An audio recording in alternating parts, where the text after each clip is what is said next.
खुलुमबाय बिटिआरनि चेनेलाव गासैखौबो बरायबाय। आंनि चेनेलखौ साबस्क्राइब खालायाखैबा साबस्क्राइब खालायदो आरो बे खाथिनि बेल आइकन बेलखौबो थुनानै होदो जाहाथे भिडिअ होबानो सिगांग्रो नटिफिकेसन थांनाय बायदि।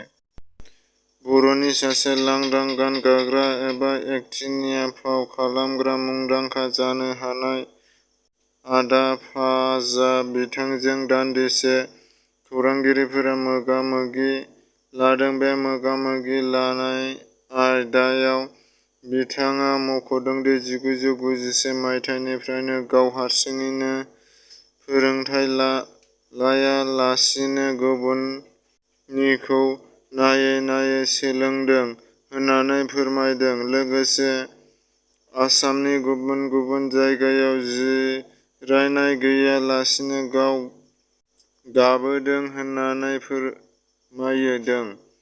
मख'जाथाव दि बिथाङा हारसिङै 25 जननि रल एबा फाव खालामो होनना फोरमायदों।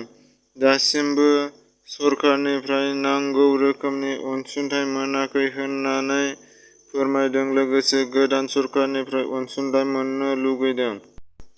3-4 मासनि उन्दैयाव थानाय गथ'खौ बोरै बेफोरबादि अनखानायै क'क्राझार सद्रपारा बनरगाव थाग्रा लामा प्लास्टिकआव सोनानै बोनथुमनानै आद्रियै गारलांनायखौ मोननो हादों।